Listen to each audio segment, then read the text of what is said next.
January 31, 1945. Clark Air Base, Luzon, Philippines. Major Frank T. McCoy's hands shook faintly as he took pictures of the airplane before him. A complete Mitsubishi G4M Betty bomber marked with tail number 763-12. This cannot possibly be their ordinary model. No Air Force would construct bombers in this fashion. The fuselage shone in the tropical sunlight, its notable tubular form validating the Allied code name. Stretching almost 20 meters from the nose to the tail, the bomber rested on its tricycle landing gear like a gigantic cigar lying on the pavement. The wings, which spanned 25 meters from one end to the other, bore no marks of combat damage. The engines, each a 14-cylinder radial delivering 1,500 horsepower, looked unscathed. This was not a wreck salvaged from a crash site. This was an entirely functional bomber deserted by its operators during the American push. But what seized McCoy's undivided interest, what would transform American insight into Japanese aeronautical policy, was what he found after climbing into the wings through the inspection hatches. The fuel tanks had absolutely no protection. No self-sealing rubber, no armored plating, no system to extinguish fires, no defensive coating at all. Just thin aluminum likely around 2 millimeters thick separating several thousand liters of high-octane fuel from hostile gunfire. Major McCoy, who led the Technical Air Intelligence Unit in the Southwest Pacific, had inspected many wrecked Japanese planes throughout the Pacific campaign. Yet nothing had readied him for what he saw this time. This bomber, left behind in pristine condition during the American recapture of Clark Field, would reveal a method of design so foreign to Western military thought that analysts would require months to grasp all its meanings. The numbers involved in this find would fundamentally alter American tactical theories and plane construction for the rest of the conflict. Every belief American aviators had about enemy strengths, about the sacrifices Japanese engineers would make for performance, about how much Imperial Japan valued crew survival, was about to be upended by the evidence found within this flawless specimen of their foremost bomber. The road leading to this realization had started 4 years earlier, on December 8, 1941. On that day, while smoke still lingered over Pearl Harbor, 82 G4M bombers, along with 26 G3M bombers, took off from Formosa bases. Their destination was Clarkfield, the main American air base in the Philippines. The strike delivered absolute tactical surprise. Reaching at 12:35 p.m., the Japanese squadrons flew at 20,000 feet above the range of American guns. 27 bombers in the first group dropped 636 bombs across Clarkfield's runways and installations. Soon afterward, 0 fighters swooped in at low level, their machine guns destroying every aircraft that survived the initial bombing. Out of 17 B-17 flying fortresses on site, 12 were annihilated outright. Nearly every P-40 Warhawk was reduced to burning debris. In only 45 minutes, the American air strength in the Philippines was virtually wiped out. Lieutenant James Harrington, one of the rare surviving pilots, witnessed from a shelter as the Japanese force retreated northward. "What struck me was how they entered," he afterwards recorded in his report. "Ideal formation, high altitude, entirely out of our reach. Then the fighters dived and finished us off. We couldn't launch a single aircraft, but none of the Betty bombers themselves had even been touched. Those few American fighters that managed to take off did so too late, finding nothing but empty skies. The Japanese had already showcased the incredible range of their bombers, executing strikes from bases 460 miles distant, something no U.S. bomber could achieve at the time. The Betty's earlier combat months would be overwhelmingly successful. On December 10, 1941, just 2 days after the Clarkfield strike, 26 G4M bombers participated alongside older G3M Nell bombers in the attack on Force Z, a British fleet built around the battleship HMS Prince of Wales and the battlecruiser HMS Repulse. The assault commenced around 12:20 in the afternoon. Japanese bombers attacked in organized groups, their torpedo runs carried out with a precision that amazed British witnesses. The Bettys bore Type 91 air-launched torpedoes, each weighing 840 kilograms and packing a 205-kilogram warhead. These torpedoes were crafted specifically for use in shallow water, running at depths fit for strikes on ships even close to shore. The torpedo attacks aimed at the capital ships with remarkable accuracy. Prince of Wales, a dreadnought weighing 43,000 tons and a symbol of the newest British naval design, endured no fewer than 6 torpedo hits along with damage from altitude bombing. The underwater detonations blew massive breaches in its hull, and flooding overran control efforts. The battleship started to show a sharp list. Repulse, a battlecruiser dating to World War I but upgraded during the 1930s, took at least 4 torpedo blows as it attempted evasive maneuvers. The Defender's anti-aircraft guns downed some Japanese planes, yet couldn't stop the disciplined torpedo attacks. The combined damage proved lethal. In a matter of hours, both major ships overturned and submerged. Prince of Wales slipped beneath the surface at around 1320 hours. Repulse followed roughly at 1,333 hours. 841 sailors of Britain perished. Survivors were retrieved by their escort destroyers. The clash lasted less than 2 hours from initial engagement to the ship's demise. Never before in naval combat had capital ships under their own protection gone down to air attacks alone, in open waters. The G4M Betty bomber had succeeded in what military sea theorists had long argued. In just 90 minutes, British control over Asian seas was destroyed. Across the Pacific in early 1942, Allied pilots regularly encountered Betty bombers in all significant battles. The plane seemed to operate without restriction, striking at distances that confounded standard expectations. It bombed Darwin, Australia, from fields 1,500 miles away, showing a reach unmatched by any Allied bomber. It attacked Port Moresby from airstrips beyond New Guinea's mountain divides, keeping pressure on Allied forces across the southwest Pacific. It struck Guadalcanal from Rabaul, more than 600 miles away, projecting Japanese air might over immense expanses of ocean. The Betty's tremendous range gave Japan's forces a level of strategic versatility that left Allied leaders searching for answers. U.S. fighters deployed at advanced outposts lacked the endurance to intercept Bettys departing from remote bases. Allied airfields faced attacks by Japanese bombers launched from airbases beyond what the Allies could reach. This difference in bombing capacity allowed Japanese forces to strike freely while Allied units struggled to respond in kind. This edge continued throughout the initial 6 months of the conflict. Betty bombers took part in nearly every Japanese assault throughout the Pacific and Southeast Asia. They targeted locations in the Philippines, Malaya, the Netherlands, East Indies, New Guinea, and the Solomon Islands. They provided support for naval actions across the theater. They undertook reconnaissance flights that surpassed the operational range of any Allied planes. The Betty quickly stood as a symbol of the range and potency of Japanese aerial power. However, this superiority was wholly reliant on the restricted resistance from Allied fighters. When Betty units could launch attacks without being intercepted, when they could reach targets at high altitude out of anti-aircraft reach, when they could drop their ordnance and withdraw before enemy fighters showed up, the plane was devastatingly successful. Such situations defined missions in the opening half of 1942 as Allied air forces stayed sparse and divided. Yet by the midpoint of 1942, the tactical landscape started shifting.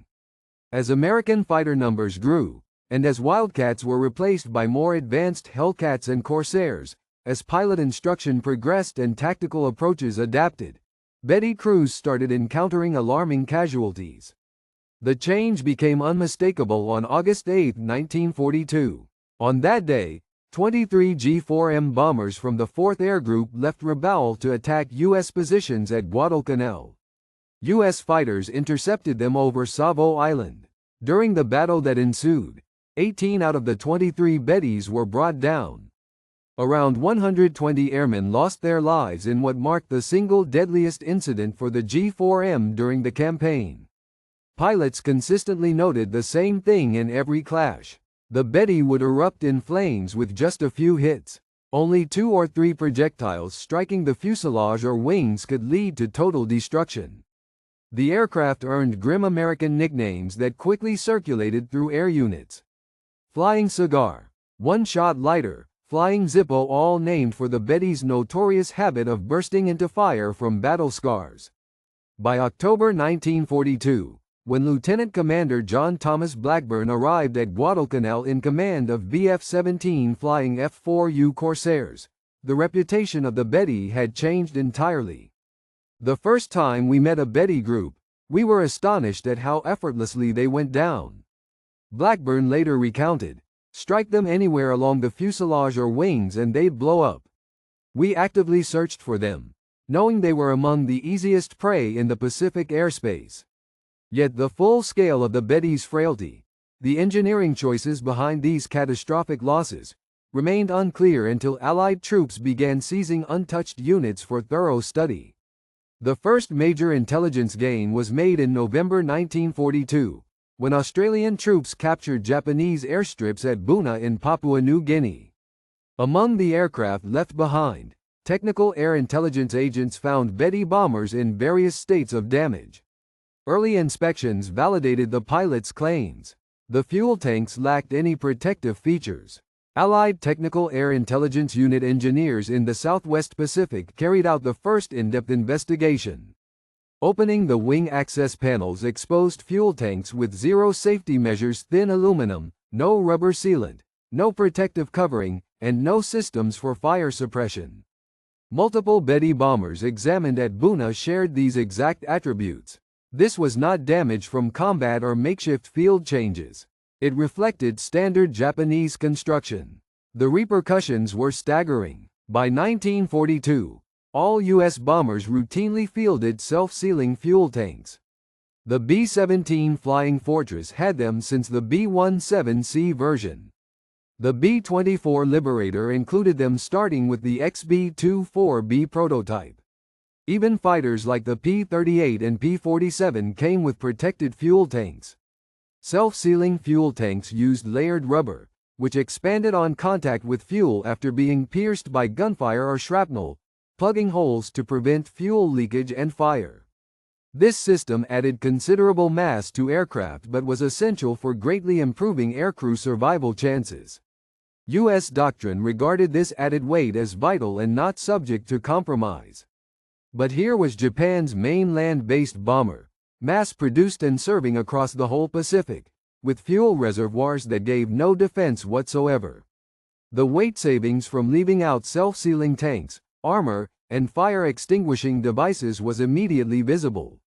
But the price in lost crews became painfully clear as losses accumulated after each mission. The Betty captured at Clark Field in January 1945 enabled the most thorough technical examination. Major McCoy and his personnel spent 3 weeks carefully disassembling and reviewing each component. Their confidential report, sent out to all Allied air commands, gave the details that clarified both the Betty's remarkable performance and its dramatic shortcomings. The G4M Model 1 specifications disclosed an aircraft purposefully crafted for maximum range and speed. The empty weight stood at 6,741 kilograms. This was exceptionally light for a bomber of such dimensions. The highest takeoff weight reached was 9,500 kilograms. The aircraft's fuel held 4,780 L, split between 8 tanks without protection, 4 per wing, situated in the central wing section, rendering them highly susceptible to combat damage. The top speed achieved was 428 km per hour, or roughly 265 miles per hour. Its furthest range was 6,340 km, surpassing 3,700 miles. The service ceiling measured 8,500 meters. Crew size included 7 individuals: pilot, co-pilot, navigator, bombardier, radio operator, and 2 gunners. The configuration of the fuel system was particularly instructive. The 8 tanks were grouped into 4 pairs aligned along the wing's lengthwise axis at the junction of wing and fuselage. This configuration made full use of the thickest part of the wing for extra fuel storage but, unfortunately, positioned the tanks directly in harm's way during combat. Attacks from the flank or beneath would unmistakably hit the fuel tanks. The aluminum body offered zero shielding. Lacking self-sealing features, even small holes would result in continuous fuel leakage. In estimates by American engineers, omitting all protection saved over 500 kilograms in weight per plane. This saving could be directly allocated to carrying more fuel and boosting range. However, the vulnerability was also clear in the numbers. Reports from combat indicated that Betty bombers struck anywhere upon their wings almost always detonated. These bare tanks formed what engineers called a critical failure point, a single vulnerable area whose loss meant certain destruction of the entire airplane. These specifications illustrated the rationale for choices made in September 1937, when the Japanese Navy established specifications that would determine the G4M's destiny. Required speed was 398 km per hour. Design cruising altitude was 3,000 meters. A range of 4,722 kilometers without payload or 3,700 kilometers with 800 kilograms of bombs or torpedoes was necessary. These entries matched Japanese naval doctrine in the late 1930s. At that time, Japan's empire spanned massive distances over the Pacific. The Navy's bases lay thousands of kilometers apart across the ocean. The Japanese Navy sought bombers able to hit targets well beyond the reach of carrier-based planes. Bombers needed to fly from land facilities and support naval actions across the entire region. The bombers Japan possessed at the time could not match these demands. The G4M, in service then, could only fly a maximum of near 3,000 kilometers. Early American bombers like the B-17 had even lesser range in their initial models. Nowhere in service worldwide in 1937 was there a bomber that could hit targets as far out as the Japanese planners wanted. The Navy's requirements were not without basis. They were calculated for the distances Japanese forces would encounter in any future conflict across the Pacific. For instance, from Formosa to the Philippines was 460 miles. From Rabaul to Guadalcanal, 600 miles. From the Japanese home islands to various potential Pacific targets, there were thousands of miles. Any bomber capable of satisfying these metrics would give Japan unmatched strategic reach. Nevertheless, these requirements were also based on predictions about future wars that would turn out disastrously. Japanese military authorities believed that surprise and seizing the initiative would protect their long-range bombers. They believed enemy fighters would pose only a limited threat because of their own range and numbers. They anticipated a swift war, completed before enemy industry could pose an overwhelming challenge. Every single assumption proved incorrect. The man designated to achieve this goal was Kiro Honjo, who led the Mitsubishi design group after succeeding Joji Hattori. Honjo received earlier training in bomber design at Junkers in Germany in the early 1930s, learning European aviation engineering doctrines and manufacturing methods before coming back to Japan. He instantly realized that meeting the Navy's requirements would involve sacrifices Western air forces would never accept. At Mitsubishi's Nagoya plant, Honjo pulled together a team of engineers to confront the design obstacles. The group scrutinized all elements of bomber design, establishing weight allowances for each part and system. They examined bombers from several countries, looking for weight savings without undermining structure. Innovative construction methods and alternative materials were tested for lighter options. The math was clear and unforgiving. Hitting the target range required a vast fuel reserve. Each liter of fuel for aviation weighed about 0.8 kg. Therefore, 4,780 L of fuel equaled almost 3,800 kilograms when tanks were fully loaded.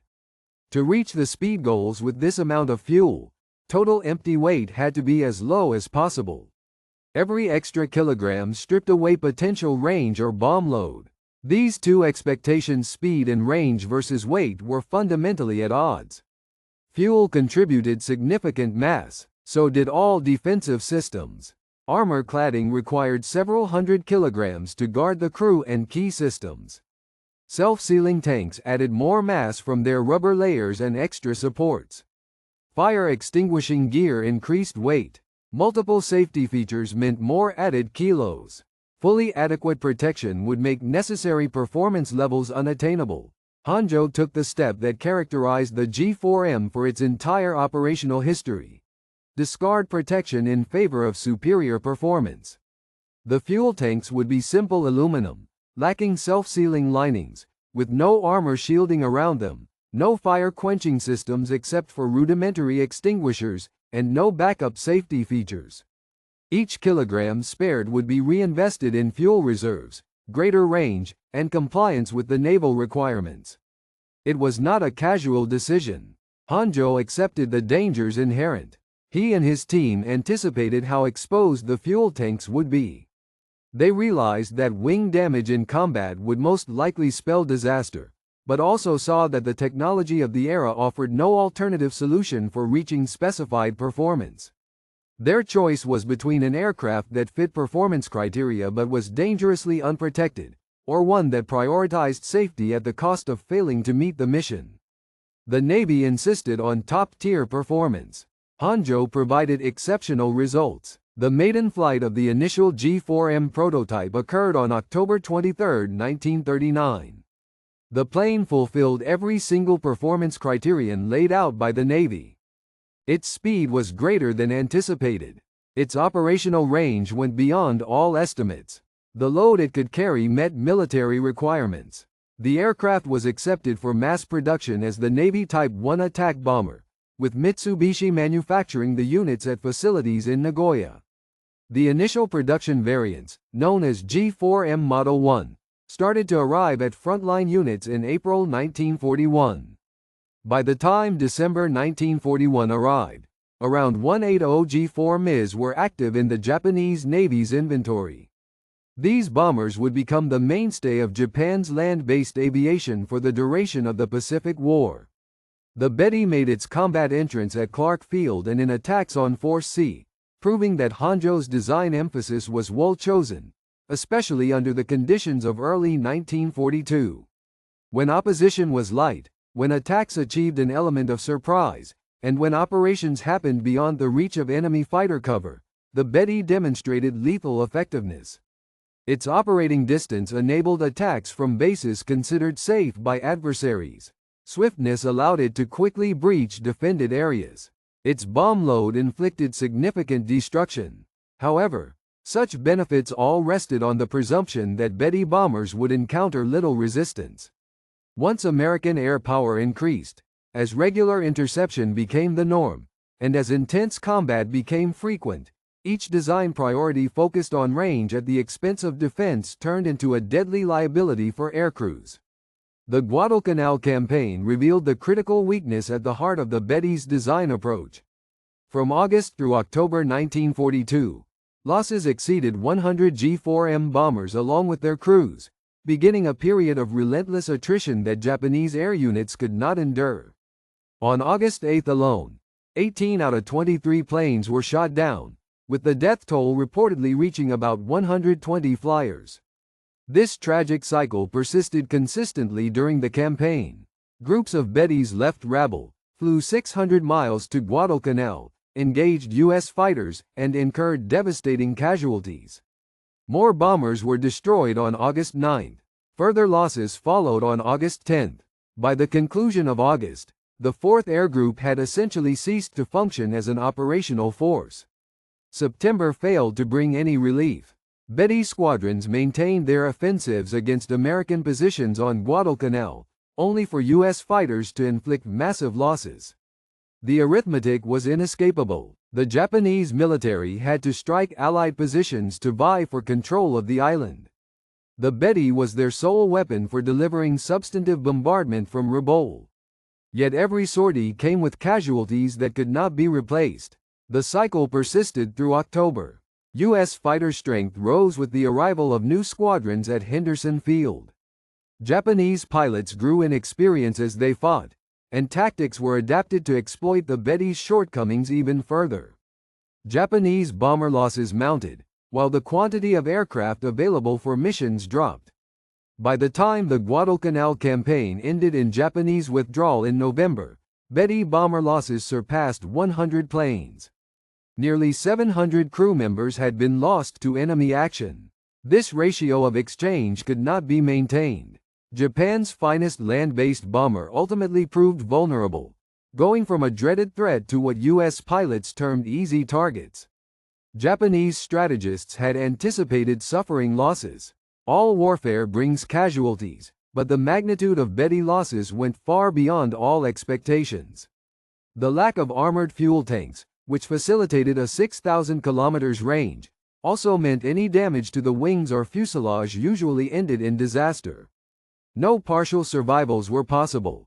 There were no bombers coming home damaged, no aircraft limping back to base. Betty bombers either returned without a scratch or broke apart in flames.